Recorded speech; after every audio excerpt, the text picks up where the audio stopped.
Welcome to SVGTV's news for Wednesday, January 26, 2022. I'm Triska Campbell with the details. The government is still in talks with the World Bank to source funds to construct a modern medical hospital in Arnesville. On his weekly appearance on NBC Radio today, Prime Minister Dr. Gonçalves said virtual meetings have been taking place with representatives of the government and the World Bank. A lot of work had been going on. The COVID interrupted some of the technical persons from overseas who are coming to do some assessments, preliminary work. But we are at the stage now where we're seeking to get to the board of the World Bank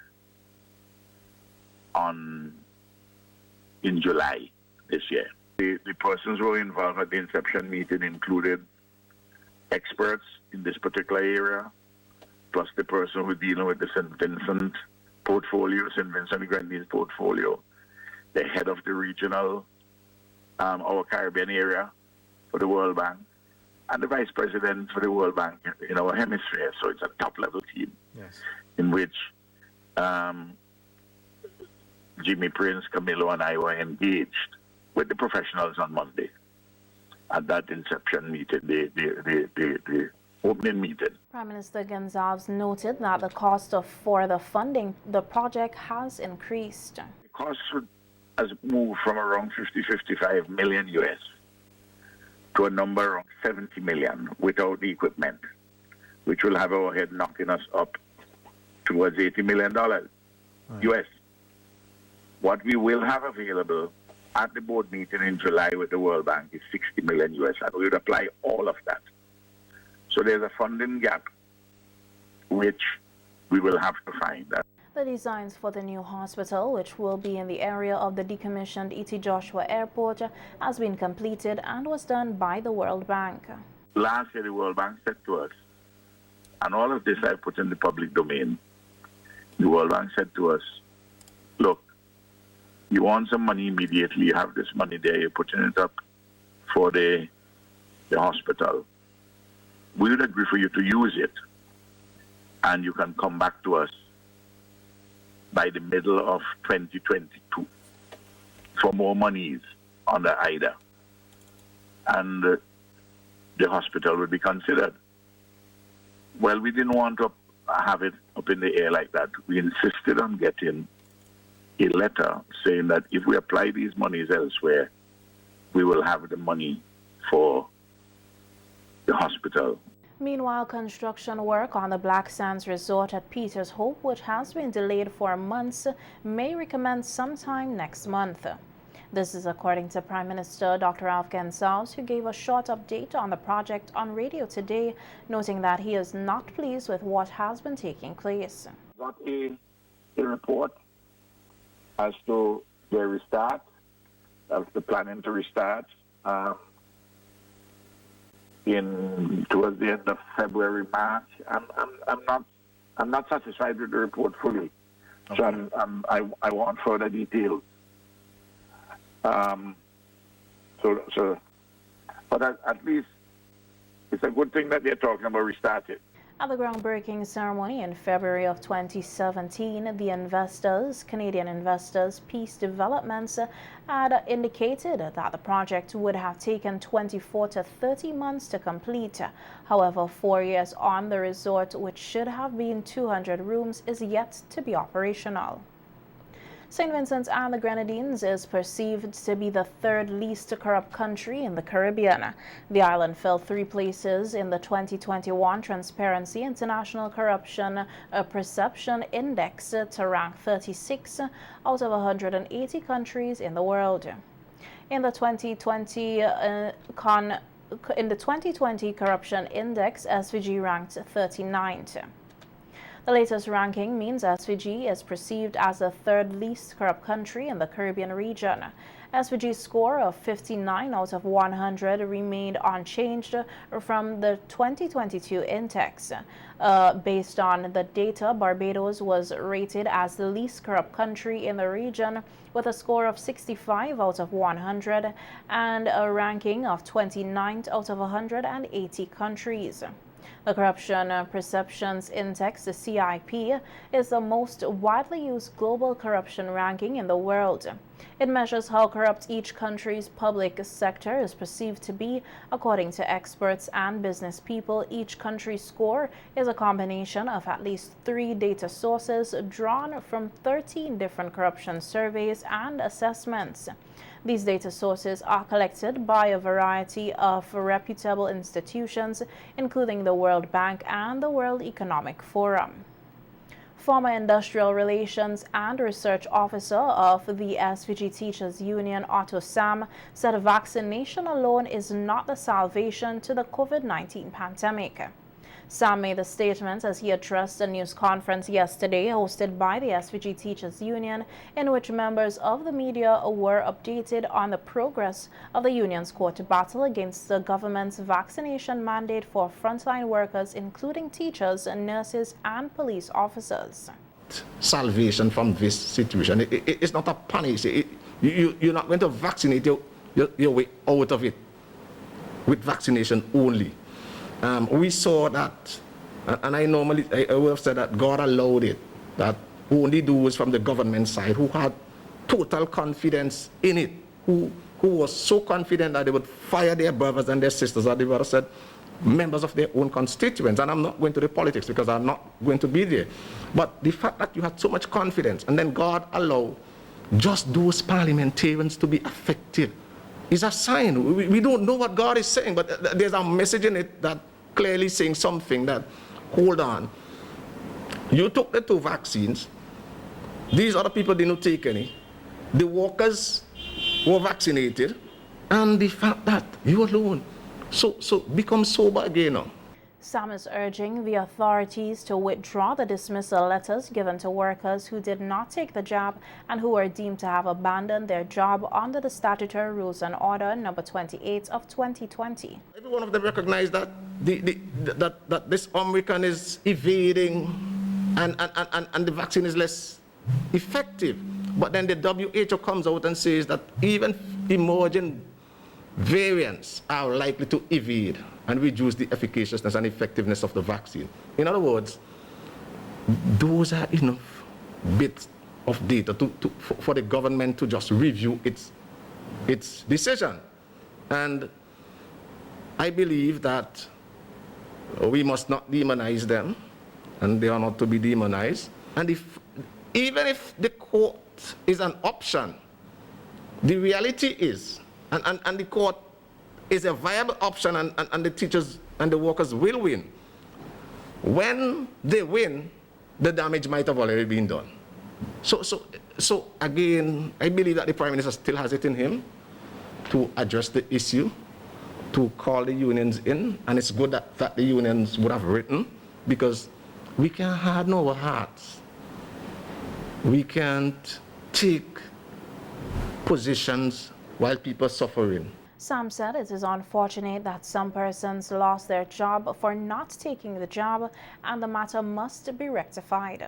We cannot make dismissing people fun and something to talk about every day in such a glowing manner, gleefully gets up on radio daily and talk about it, because it is really violence against women, violence against those who are ill, violence against those who have medical condition. It's violence against the children who depend on their parents, because it's economic violence, it's strangulation. So I again beg and urge our Honorable Prime Minister, and I believe he has it in him, to rectify the situation and bring amicable and swift closure to it. The next court hearing in the union's challenge against the government's vaccination mandate is February 9, 2022. Meantime, Commissioner of Police Colin John said it was unfortunate that police officers resigned due to their choice of not taking the COVID-19 vaccines. It has been reported that there were 32 officers who resigned or retired late last year due to the vaccine mandate. Commissioner John said he did the best he can to educate the officers on the vaccines, which did not help. Persons were encouraged, persons were advised about the government policy. As police officers, we have to enforce the policy of the government. They were educated. They were told the various options. Some persons had several years as police officers. They chose, as I said before, one option. And that option led to them no longer being members of the organization. The commissioner wished the former officers well, as he said he has no ill will towards them. It's sad that some police officers, through their choice, because of the option that they took, severed their relationship with the Royal St. Vincent and the Grenadines Police Force. We really would have liked them to stay with us. I wish them all the best in their future endeavors. They were Former Director of Public Prosecutions Colin Williams has been appointed by the Judicial and Legal Service Commission, the JLSC, of the Eastern Caribbean Supreme Court as a new judge to the Virgin Islands. A notice from the JLSC published on the Eastern Caribbean Supreme Court's website on Monday, January 24th, said that His Lordship, the Honorable Justice Colin Williams, has been appointed to the territory of Virgin Islands for the period of February 1st to March 31st, 2022. Justice Williams previously served in Antigua and Barbuda as well as in Belize after he left his DPP post here at home in 2018. He was appointed to serve Belize for a one-year stint to clear up a backlog of criminal cases. The National Public Library Archives and Documentation Services has begun offering an audiobook service for the disabled. A news release from the department said the introduction of the service is in keeping with its mandate to provide equal access to information to all citizens of the country, and through the service, the aim is to provide material to persons who unfortunately are unable to use print material due to a print disability. The department said at present, the service is only available to persons who are blind, have low vision, or those who have a physical or learning disability that prevents them from reading or holding a book. Persons are required to register to use the service. The link to the online registration form is available on the department's Facebook page and on its Instagram page. The government of St. Vincent and the Grenadines, in partnership with the United Nations Food and Agricultural Organization, FAO, will be hosting a series of training workshops for officials throughout St. Vincent and the Grenadines on safety at sea. Through the Climate Change Adaptation for the Eastern Caribbean Fisheries Sector CC4Fish project, fishers will be given the opportunity to continue development of necessary skills and competencies to enable fishers to optimize the potential of the fishing industry. The training will cover such topics as basic navigation, survival techniques and equipment, engine maintenance and troubleshooting, as well as VHF radio communications and etiquette. The main facilitators will be from the Ministry of Fisheries Division and the St. Vincent and the Grenadines Coast Guard, with other guest lecturers to be included.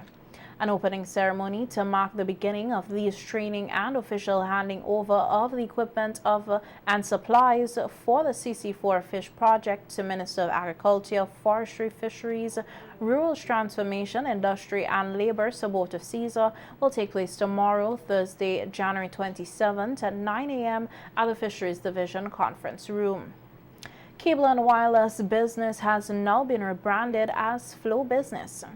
At a ceremony today at the Beachcombers Hotel, a country manager, Wayne Hull, said there has been a significant developments made in the company's operation as a combined entity, and noted that at Flow, their primary goal is to ensure that all apps, streaming services, etc. run flawlessly on their network. While we're here as well to reveal the new brand of Flow Business to our customers, we are also here to commit to all of our customers in St. Vincent and the Grenadines that we will do things better. And more specifically for our business customers, no matter what size you are, we want to ensure that you know that we will lift our game to make you satisfied customers going forward. Primary goal is not to focus on the new app or the latest social media platform, but our main goal is to ensure that these new apps, platforms, streaming services, and ICT solutions work flawlessly on our network. Andrea Liverpool, who represents the SMB and partner channels for the South Caribbean, reaffirms the company's commitment to customers, noting that the Flow Business team has taken action after listening to the cries of small business owners over the years, noting that they will not sit back and allow customers to suffer in silence. Launch of a Flow Business brand not only allows us the opportunity to get together, but it allows us to do two things. Firstly, it allows us to reaffirm our commitment to you, our valued customer. And secondly, it coincides with the introduction of our new proposition built with the needs of our small businesses in mind. Over the last year, we know it has been a really difficult year. We have listened. We heard every time you said that we were having a difficult time. Under our new Flow Business brand, I'm making 3 promises.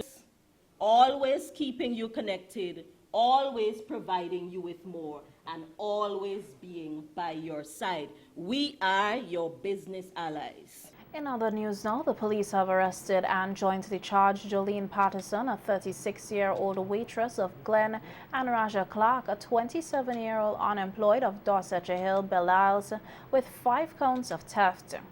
Investigations revealed that the accused allegedly between January 17th to January 21st, 2022, on 5 separate occasions stole 5 cell phones and accessories valued at $5,085 from 4 individuals. The incidents occurred at Upper Bay Street, Heritage Square, and Little Tokyo, Kingstown. Patterson and Clark appeared before the Kingstown Magistrate Court on Tuesday to answer to the charges. Patterson pleaded not guilty, while Clark pleaded guilty. Patterson was granted bail in a sum of $4,000 with 2 sureties. Clark is currently serving an unrelated sentence. The matter was adjourned to March 30th, 2022.